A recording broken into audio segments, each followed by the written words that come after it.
नमस्कार, आप देख रहे हैं एनबी न्यूज में आपके साथ रवि राजपूत। हमारे खास कार्यक्रम आपड़ो उत्तराखंड में आप सभी का स्वागत है।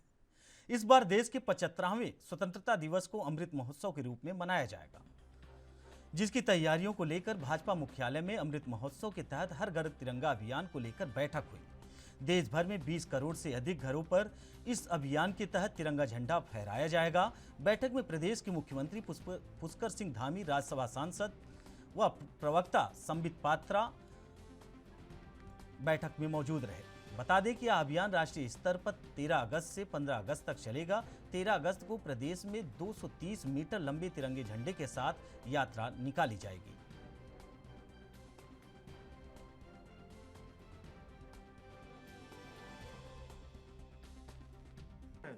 आज़ादी का अमृत महोत्सव मनाया जा रहा है और आज़ादी के अमृत महोत्सव में हम लोगों ने लक्ष्य लिया है कि उत्तराखंड के 20 लाख परिवारों तक 20 लाख परिवारों में घर घर तिरंगा ऐसा करके अभियान, हर घर में तिरंगा लगाने का अभियान लिया है। उसके तहत आज हमारे जहां सरकार में एक तरफ तैयारी चल रही है, वहीं संगठन के स्तर पर भी प्रत्येक जिले में और नीचे तक बूथों तक की सारी योजना बन रही है। उसी योजना के तहत आज हमारी बैठक है और इससे पहले भी हम लोग आज 2 बैठकें कर चुके हैं, जिसमें हमने स्कूल के सभी यहाँ के संचालकों को, प्रबुद्ध वर्ग के लोगों को, विभिन्न क्षेत्रों में काम करने वाले। वहीं उत्तराखंड में हल्द्वानी के कांग्रेस मुख्यालय में तिरंगा यात्रा को लेकर आज बैठक हो गई। वहीं पूर्व मुख्यमंत्री हरीश रावत वीडियो कॉन्फ्रेंसिंग के माध्यम से बैठक में शामिल हुए। बैठक में 9 अगस्त से शुरू होने जा रहे तिरंगा यात्रा को लेकर मंथन किया गया। पार्टी के प्रदेश अध्यक्ष करण महरा ने कहा कि कांग्रेस की तिरंगा यात्रा 9 अगस्त 15 अगस्त तक चलेगी।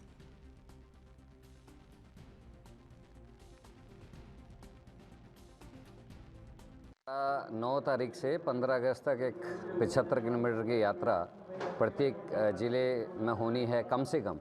और ये इसका मंतव्य ये है कि जो कांग्रेस की विचारधारा है उससे स्वतंत्रता संग्राम के आंदोलन की जो विभूतियों को लोग भूल गए हैं उनको दोबारा से लोगों को याद दिलाने के लिए, और ख़ासकर इसमें फोकस हमारा युवा की तरफ है। जो युवा जिसको इतिहास की अच्छे से जानकारी नहीं है या जिनको भटका दिया गया है, उनको मुख्य धारा से जोड़कर राष्ट्रीयता की भावना उनके अंदर कैसे हम पैदा करें और राष्ट्र के लिए क्या आवश्यक है उनको भी लाएंगे। और इस यात्रा का एक उद्देश्य ये भी है कि जो दिक्कतें इस समय वर्तमान में है, चाहे बेरोजगारी की है, चाहे भ्रष्टाचार की है, चाहे वो जो चीज़ें इस समय राष्ट्र। वहीं उत्तराखंड प्रदेश की कैबिनेट मंत्री रेखा आर्य नैनीताल जिले के प्रभारी मंत्री बनाए जाने के बाद उनके रामनगर पहले आगमन पर रामनगर विधायक दीवान सिंह बिष्ट और कार्यकर्ताओं ने उनका जोरदार स्वागत किया। वहीं प्रभारी मंत्री रेखा आर्य ने कार्यकर्ताओं को संबोधित करते हुए कहा कि जनता और कार्यकर्ताओं की समस्या का प्राथमिकता से समाधान किया जाएगा और नई जिम्मेदारी मिलने पर प्रदेश के मुख्यमंत्री पुष्कर सिंह धामी का भी आभार जताते हुए कहा कि मंगलवार को होने वाली जिला आयोजन की बैठक में जनता की समस्याओं को लेकर चर्चा की जाएगी। वहीं समस्याओं के समाधान के लिए अधिकारियों को दिशा निर्देश भी दिए जाएंगे।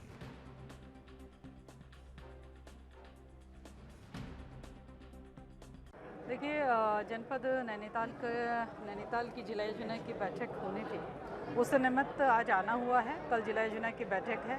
निश्चित रूप से जो नैनीताल जनपद के अपने पंचायती क्षेत्र हैं, वहाँ पे जो विकास कार्य प्रस्तावित है उसका अनुमोदन होना है, तो उसी निमित्त आना हुआ। कार्यकर्ताओं के साथ में वार्तालाप हुई और आम जनमानस जिनकी जो समस्याएं थी उन्होंने यहाँ पर विषय रखा है, तो सबसे मुलाकात करते हुए नैनीताल जनपद के विषयों को जानते हुए आने वाले समय में उसका समाधान करने का जो है किस तरह से किया जा सकता है, वो सारी परिप्रेक्ष्य में परिचर्चा हुई है। तो आज नैनीताल आगमन इसी परिप्रेक्ष्य में रहा। मैडम, एक धनगढ़ी पुल यहाँ पर बन रहा है, धनगढ़ी और पलूर में 2 पुल हैं, लेकिन 18 महीने में बनने थे, अभी तक नहीं बन पाए हैं। वहाँ पर लोगों को काफ़ी परेशानी हो रही है क्योंकि जो बारिश होती है उससे वहाँ पर जो टेम्परेरी रोड बनी थी उसमें संदर्भ में जो आप मेरे सामने संज्ञान में लेकर आए हैं, निश्चित रूप से विभाग के अधिकारियों से इस संदर्भ में चर्चा भी की जाएगी और धनगढ़ी के लोगों को किसी प्रकार की परेशानी न हो, इसके लिए जल्दी से जल्दी उस पर कार्रवाई भी की जाएगी। पूरे प्रदेश की अगर बात करें, देखिए, मैं जहाँ तक देख रही हूँ, राज्य सरकार लगातार इस और कोशिश में है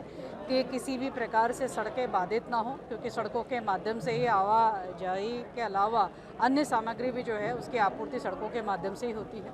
सड़कों पर इस मानसून के सत्र में जेसीबी से लेकर पोकलैंड से लेकर कहीं पे भी किसी प्रकार का लैंडस्लाइड हो तो तुरंत जो है रास्ता क्लियर मिले, उसकी व्यवस्था। उत्तराखंड के हरिद्वार में इंटरनेशनल एयरपोर्ट बनाए जाने के मामले में कैबिनेट मंत्री सतपाल महाराज ने एक बार फिर भूमि चिन्हित करने की बात कही है और प्रेमनगर आश्रम में जनता दरबार के बाद मीडिया से बात करते हुए सतपाल महाराज ने कहा कि इंटरनेशनल एयरपोर्ट बनाने के लिए प्रक्रिया चल रही है।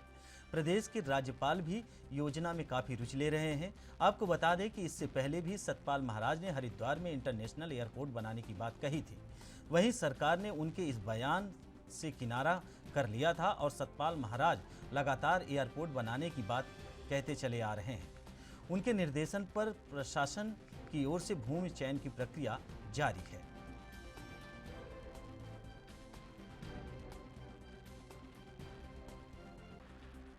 हाँ, हरिद्वार इंटरनेशनल एयरपोर्ट का काम चल रहा है और माननीय हमारे राज्यपाल महोदय भी उसमें बड़े इंटरेस्टेड हैं और उसकी कार्रवाई चाली है और हम आगे जाकर के बैठक करने वाले हैं। भूमि का भी हम चयन कर रहे हैं और चयनित होने के बाद उसकी कार्रवाई की जाएगी। हाँ, हरिद्वार इंटरनेशनल एयरपोर्ट का काम चल रहा है और माननीय हमारे राज्यपाल महोदय भी उसमें बड़े इंटरेस्टेड हैं और उसकी कार्रवाई चाली है और हम आगे जाकर के बैठक करने वाले हैं। भूमि का भी हम चयन। वहीं जसपुर के महुआ डाबरा में अनुसूचित जनजाति आयोग के अध्यक्ष मुकेश कुमार के कैंप कार्यालय में उत्तराखंड महिला सशक्तिकरण एवं बाल विकास मंत्री रेखा आर्य पहुंची, जहां भाजपा कार्यकर्ताओं ने फूल मालाओं के साथ उनका जोरदार स्वागत किया। वहीं विधायक शैलेंद्र मोहन सिंघल ने मंत्री रेखा आर्य को क्षेत्र की कई समस्याओं से अवगत कराया। वहीं जसपुर बाल विकास परियोजना ग्रामीण की कार्यकर्ताओं ने अपने समस्याओं को लेकर ज्ञापन दिया, जिसके जल्द ही समाधान के लिए मंत्री रेखा आर्य ने आश्वासन दिया। साथ ही जसपुर क्षेत्र में पिछले काफ़ी लंबे समय से उधर पे पड़े स्टेडियम का मंत्री रेखा आर्य ने निरीक्षण कर जल्द से जल्द स्टेडियम को पूरा कराने का आश्वासन दिया। कैबिनेट मंत्री रेखा आर्य ने बताया कि प्रदेश सरकार महिलाओं के लिए, कन्याओं के लिए बहुत गंभीर है। उन्होंने कहा कि चुनाव के दौरान महिलाओं से वादा किया गया था कि साल में 3 गैस सिलेंडर रिफिल करा कर दिए जाएंगे। वो वादा भी सरकार द्वारा पूरा किया गया है और महिलाओं को रसोई से कुछ हद तक राहत भी मिली है।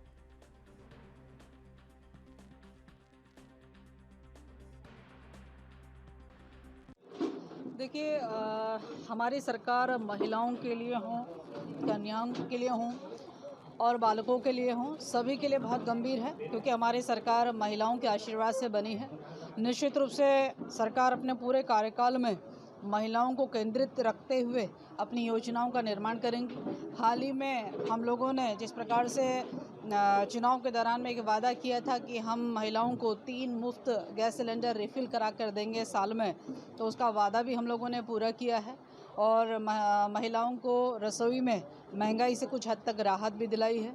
इसी प्रकार से आने वाले समय में बच्चों को खेल में प्रोत्साहित करने के लिए हम 29 अगस्त को, जिस दिन खेल दिवस होता है, उस दिन हम लोग मुख्यमंत्री खिलाड़ी उद्यमान योजना, जिसमें कि खिलाड़ियों को जो कि 8 वर्ष से लेकर 14 वर्ष तक के हमारे बच्चे होंगे, उनको खेल स्कॉलरशिप से जोड़ रहे हैं, ताकि बचपन से ही उनकी खेल की नर्सरी और खेल के प्रति उनका प्रयास, अभ्यास, उनकी रुचि जो है वो बढ़ सके।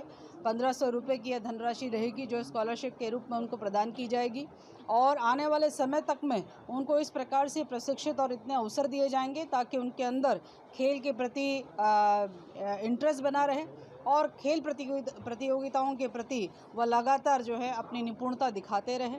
और मैं ये कह सकती हूँ कि हमारी सरकार युवाओं के प्रति भी समर्पित है। युवाओं को लेकर रोज़गार, स्वरोज़गार है, उसको लेकर भी हमारी सरकार गंभीरता से काम कर रही है। कि मैं निश्चित रूप से अभी मेरे सामने ऐसी संज्ञान आया नहीं है, लेकिन जिलाधिकारी से बात करते हुए, अपने DSO से बात करते हुए जिस तरह से भी उनका समाधान निकल सकता है उस और। वहीं उत्तराखंड के रामनगर में सरकार की ओर से सिंगल यूज प्लास्टिक पर लगाए गए प्रतिबंध के बाद भी प्लास्टिक सामग्री उपयोग किया जा रहा है। वहीं स्थानीय प्रशासन और नगर पालिका प्रशासन की ओर से लगातार अभियान चलाकर कई स्थानों पर जुर्माना वसूलने की कार्रवाई भी की जा चुकी है। तहसीलदार विपिन चंद्र पंत ने बताया कि इस मामले में नगर पालिका प्रशासन को जुर्माना वसूलने के निर्देश दिए गए हैं। साथ ही उन्होंने बताया कि प्रशासन का यह अभियान लगातार जारी रहेगा।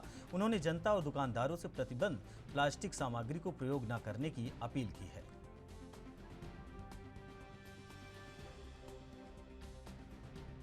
यहाँ प्रतिबंधित प्लास्टिक के खिलाफ लगातार ही हम लोग अभियान चला रहे हैं। कल भी हम लोगों ने अभियान चलाया था और जो उल्लंघन करता है उनके ऊपर जुर्माना डाला था। यहाँ भी आज हम यहाँ आस्थान मॉल में आए हुए हैं, जहाँ पर जो है ये Shri Balaji ropes and crockery store पे जो प्रतिबंधित प्लास्टिक जो बैंड प्लास्टिक है वो प्राप्त हुआ है और उसका भी मूल्यांकन किया जा रहा है और नगर पालिका द्वारा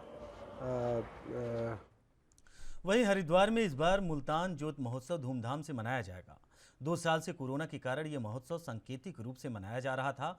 गौरतलब है कि देश में शांति और समृद्धि के उद्देश्य को लेकर साल 1911 में पाकिस्तान के मुल्तान में इस महोत्सव की शुरुआत की गई थी। ज्योत महोत्सव को लेकर हरिद्वार प्रेस क्लब में आयोजित अखिल भारतीय मुल्तान युवा संगठन ने जुड़े पदाधिकारियों ने बताया कि इस बार मुल्तान ज्योत महोत्सव में आज़ादी के 75वें अमृत महोत्सव की झलक नजर आएगी। आगामी 7 अगस्त को हरिद्वार में भव्य शोभा यात्रा निकाली जाएगी। शोभा यात्रा में मौजूद सभी लोगों के हाथ में तिरंगा यात्रा झंडा होगा। इसके बाद हर की पौड़ी पर दूध की होली खेली जाएगी।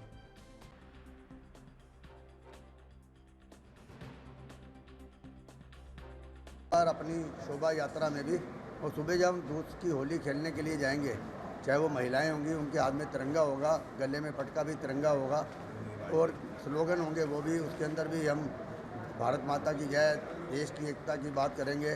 तो गंगा मैया की जय तो करेंगे, हर हर गंगे भी करेंगे, साथ में वंदे मातरम और गंगा मैया का गुणगान करते हुए देशभक्ति का भी एक संकेत मैसेज हम देने की कोशिश करेंगे। ताकि ये 112 साल पहले पाकिस्तान में था मुल्तान, उस मुल्तान से भगत रूपचंद जी पैदल चलकर आए थे देश की एकता और अखंडता के लिए और साथ में उन्होंने अपनी मनोकामना रखी थी कि मेरे घर में औलाद नहीं हो रही, औलाद होनी चाहिए। तो वो एक मन में जब आ जाती है बात, तो उन्होंने पैदल चलकर हर की पौड़ी पे उस जोत को प्रवाहित किया और उसी समय से ये उत्तराखंड के हरिद्वार में आज सावन माह का तीसरा सोमवार है। कनखल में स्थित दक्षेश्वर महादेव मंदिर में सुबह से श्रद्धालुओं की भीड़ लगी हुई है। आपको बता दें कि भारी बारिश के बीच श्रद्धालु मंदिर पहुंचकर भगवान भोलेनाथ जलाभिषेक कर रहे हैं। मंदिर के मुख्य पुजारी विश्वासपुरी ने बताया कि भगवान शिव के प्रति श्रद्धालुओं ने बहुत ज़्यादा श्रद्धा और आस्था है। वहीं वजह है कि भारी बरसात के बीच श्रद्धालु मंदिर पहुंचकर भोलेनाथ का जलाभिषेक कर रहे हैं।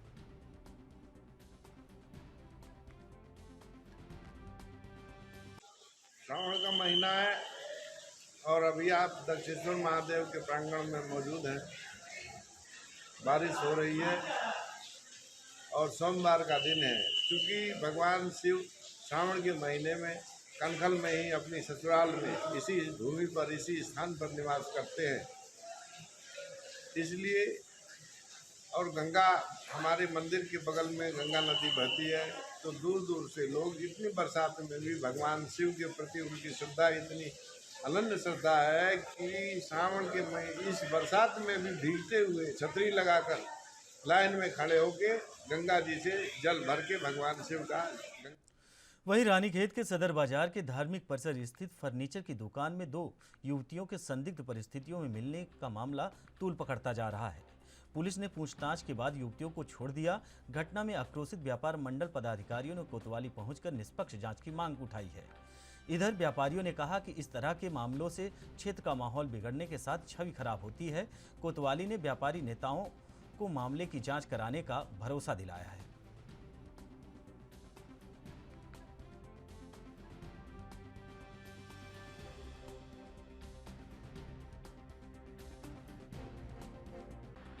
जी की दुकान में पोस्ट ऑफिस के सामने कोई दुकान है, उसमें 2 लड़कियां बैठी हैं, कुछ संदिग्ध प्रतीत हो गई हैं। ये सूचना में तुरंत पुलिस को यहाँ से भेजा गया था। मेरा दरोगा भी गई थी उस पर, तो वहाँ जाके पूछताछ नहीं हो पाई थी उनसे, तो उनको थाने लेके आए थे। थाने लाके पूछताछ की गई तो एक महिला ने बताया कि वो काशीपुर की रहने वाली 2 महिला, 2 बच्चों की माँ थी वो, और उसको यहाँ एक बॉबी खान नाम का आदमी था, वो दुकान में काम करने के नाम पे उसको लाया था उसको कि हम काम करने में काम दिलाऊंगा, इसलिए आई थी। और उनके परिजनों से बात की गई, परिजनों ने बताया कि घूमने के लिए गई थी और न्यूसेंस हमें लगा कि कुछ मामला क्रिटिकल मामला ना हो और इसलिए क्या कहते हैं न्यूसेंस। पूर्व मुख्यमंत्री हरीश रावत ने अपने अलग अंदाज के लिए जाने जाते हैं और लोगों और अपने समर्थकों को कभी आम पार्टी, नींबू पार्टी, माल्टा पार्टी देखकर स्थानीय उत्पादकों को बढ़ावा देते रहते हैं। इसी कड़ी में आज हरीश रावत ने कांग्रेस प्रदेश मुख्यालय में भट्टा पार्टी का आयोजन किया। इस दौरान उन्होंने अपने चित परिचित अंदाज में अपने हाथों से भट्टा भूनकर कार्यकर्ताओं को खिलाया। इस दौरान उन्होंने लोकल और वोकल का जिक्र करते हुए बीजेपी सरकार पर निशाना भी साधा है। उन्होंने कहा कि वजह लोकल पर पहले से ही वोकल है, क्योंकि वो एक लोकलाइज्ड व्यक्ति हैं, ना कि उनकी तरफ कोई अंतर्राष्ट्रीय व्यक्ति है। कल प्रधानमंत्री जी ने लोकल फॉर वोकल की बात कही थी, आज आपने भी अपनी एक बात रखी है कि आप तो पहले से ही लोकल है। हाँ, मैं तो लोकल पे पहले से वोकल हूँ। मैं खुद ही लोकलाइज्ड व्यक्ति हूँ। मैं उनकी तरीके से कोई इंटरनेशनल तो हूँ नहीं। मैं तो छोटा सा ये उत्तराखंडी हूँ, उत्तराखंडियत वाला हूँ। लेकिन लोकल पर वोकल जो उन्होंने कहा है, क्योंकि प्रधानमंत्री के श्री मुख से निकला है, इसलिए महत्वपूर्ण हो जाता है। और मैं समझता हूँ कि ये सरकार के कर्म में भी दिखाई देना चाहिए। अब हमारे लोकल उत्पादों को जो प्रोत्साहन मिलना चाहिए था, वो अभी तक नहीं मिल पा रहा है। और सबसे पहली पहचान यदि कोई जो है अपने पहनावे आदि के बाद किसी चीज़ का चाहता है, तो वो चाहता है आदमी अपने खान पान का। हमारे उत्तराखंडी व्यंजनों का त्यौहार है घी संक्रांत। हम हर बार मनाती थी हमारी सरकार। कांग्रेस के जाने के बाद घी संक्रांत मनाना बंद हो गया। हरेला अब जो है वृक्षारोपण कार्यक्रम में बदल दिया इन्होंने। जो हमारा महापर्व है हरेले का, उसको इन्होंने जो है वृक्षारोपण करिए, मगर उसके साथ जो हरेले के महापर्व का, शिव पार्वती के पर्व का जो हमारा एक बुनियादी कि उत्तराखंड कितना संस्कृतिनिष्ठ आध्यात्मनिष्ठ है, ये हरेला जताता है। तुमने वो हरेले को ही। आपड़े उत्तराखंड में खबरों का सिलसिला जारी है। फिलहाल रुकते हैं छोटे से ब्रेक के लिए। ब्रेक के बाद जल्द हाजिर होते हैं। ब्रेक के बाद आप सभी का स्वागत है। नैनीताल जिले के विभिन्न विकास खंडों में हो रही भारी बारिश से जहां जनजीवन अस्त व्यस्त हो गया है, तो वहीं जिले में विभिन्न राजमार्गों और संपर्क मार्गों पर मलबा और भूस्खलन होने से लोगों को दिक्कतों का सामना करना पड़ रहा। जहां अल्मोड़ा भवाली नैनीताल राजमार्ग में पाइनस के पास पहाड़ी से भरी बोल्डरों के गिरने से सड़क का कई मीटर हिस्सा गहरी खाई में समा गया, तो वहीं नैनीताल जाने वाले यात्रियों और पर्यटकों के लिए राजमार्ग भी पूरी तरीके से बंद हो गया, जिसको देखते हुए आज कुमाऊं कमिश्नर दीपक रावत और डीआईजी नीलेश आनंद ने भूस्खलन क्षेत्र का स्थानीय निरीक्षण किया।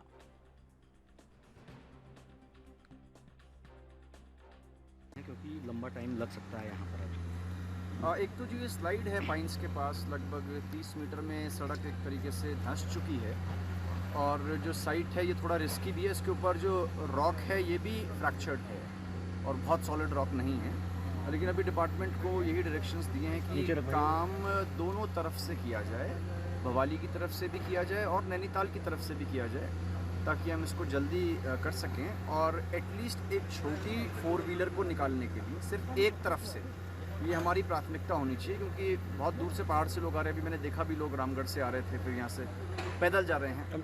जो पैरेलल रास्ता है दूसरा, अभी तो बहुत दूर से जूली को ठोके आना पड़ेगा। काफ़ी असुविधा का सामना इसमें करना पड़ेगा। और वैसे भी आपदा में रास्ते खुले रहने चाहिए हर हाल में, क्योंकि बड़ी आपदा आने पे हमारे लिए यही हमारी कम्युनिकेशन लाइंस भी हैं। तो डिपार्टमेंट में इनसे कहा गया कि इसको ये तो लगातार मॉनिटर करें, और इसमें एक्शंस आपको ये भी मैं अभी निर्देश दे रहा हूँ कि जब बारिश नहीं हो तो हम यहाँ पे जो अपनी आर्टिफिशियल लाइट्स हैं उनको लगा के भी हम, अगर बारिश नहीं हो रही है तो थोड़ा विलंबतम जो आर्ज हैं उसमें भी हम लोग काम। वहीं आज हल्द्वानी में सोमवार मौसम का रंग सुबह से शाम तक बदलता रहा। कभी तेज धूप से लोगों के पसीने छूटते रहे, तो कभी झमाझम बारिश ने लोगों को खूब भिगाया। हल्द्वानी में 45 मिलीलीटर तक बारिश हुई। गौला नदी के जलस्तर में 1016 क्यूसेक रहा। तड़के मौसम पूरी तरह से खुला था। बारिश की संभावनाएं कम लग रही थी। सुबह 10 बजे तक मौसम ठीक था, फिर अचानक झमाझम बारिश शुरू हो गई। करीब 10 मिनट तक बारिश होती रही, फिर 20 मिनट के ब्रेक के बाद फिर झमाझम बारिश शुरू हो गई। आधा घंटा जमकर बारिश होने के बाद 11:30 बजे चटक धूप खिल गई, जिसके बाद शाम 4 बजे तक कभी धूप कभी छांव भरा मौसम रहा। शाम को 4 बजे भी झमाझम बारिश हुई, जो कि लगातार देर शाम तक रही। इससे मौसम में अचानक ठंड बढ़ गई है।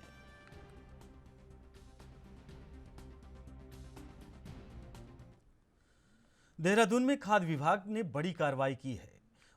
विभाग ने पिछले 3 माह में जिले भर में 52 मुकदमे दर्ज किए हैं, जिनमें कोर्ट ने 1.5 करोड़ की पेनल्टी भी लगाई है। नकली खाद्य पदार्थों के खिलाफ विभाग का अभियान जारी है।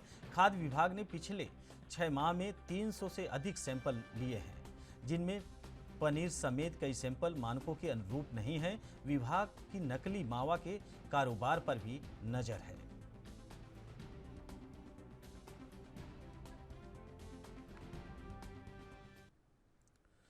वहीं उत्तराखंड के बाजपुर में रामलीला कमेटी द्वारा तीज मेले का आयोजन किया गया। मेले का शुभारंभ भाजपा प्रदेश प्रवक्ता राजेश कुमार और उनकी पत्नी पुष्पा दिवाकर और कांग्रेस नेता रेशम यादव की पत्नी रचना यादव ने संयुक्त रूप से की। इस दौरान मेले में नन्हे मुन्ने बच्चों ने रंगारंग कार्यक्रम प्रस्तुत कर सबका मन मोह लिया। इस दौरान महिलाओं ने झूला झूलकर मेले का आनंद लिया। तीज पर्व के मौके पर रामलीला कमेटी द्वारा आयोजित किए गए मेले में विभिन्न प्रतियोगिताएं आयोजित की गई, जिसमें महिलाएं बढ़ चढ़कर भाग लेती नजर आईं।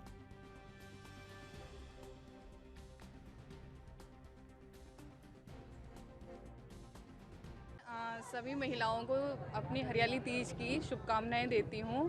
और ये त्यौहार वैसे भी बहुत महत्व रखता है एक स्त्री के जीवन में, सब लोग जानते ही हैं।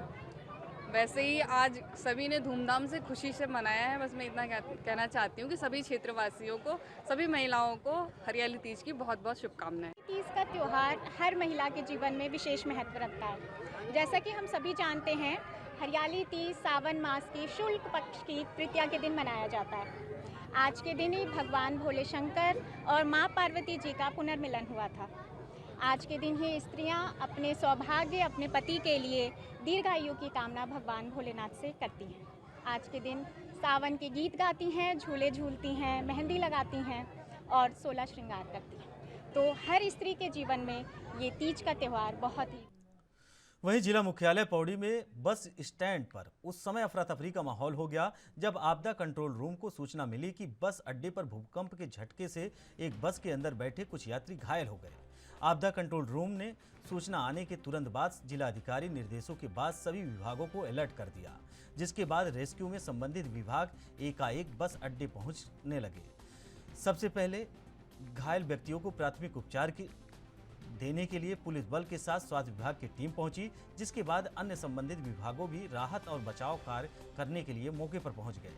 रेस्क्यू के नोडल अधिकारी JS कौंडल ने बताया कि भूकंप के मद्देनजर जिला प्रशासन द्वारा मॉक ड्रिल का आयोजन किया गया है।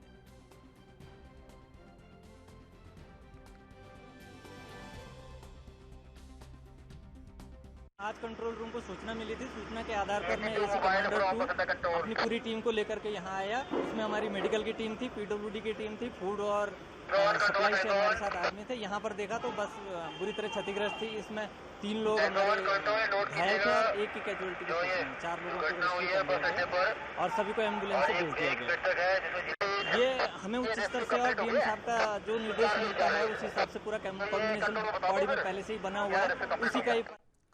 वहीं उत्तराखंड में कोरोना संक्रमण फिर बढ़ने लगा है। रविवार को बीते 24 घंटे के भीतर प्रदेश में 224 नए संक्रमित मिले, जबकि 132 मरीज ठीक हुए। वहीं एक भी मरीज की मौत नहीं हुई है। सक्रिय मरीजों की संख्या भी लगातार बढ़ रही है। प्रदेश में फिलहाल 1645 कोरोना मरीजों का इलाज चल रहा है, जबकि शनिवार को प्रदेश में 1553 सक्रिय मरीज थे। स्वास्थ्य विभाग के मुताबिक शनिवार को 1215 सैंपलों की जांच रिपोर्ट निगेटिव आई थी।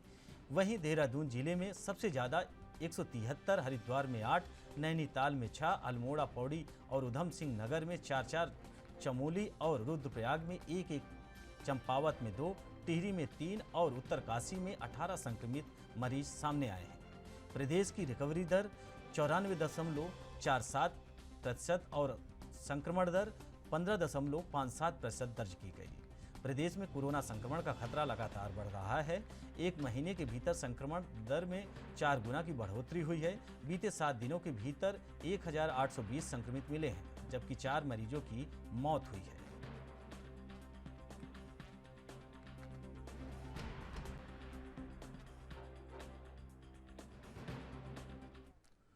फिलहाल इस बुलेटिन में हमारे साथ इतना ही। बाकी खबरों से जुड़े रहने के लिए देखते रहिए NB न्यूज। नमस्कार।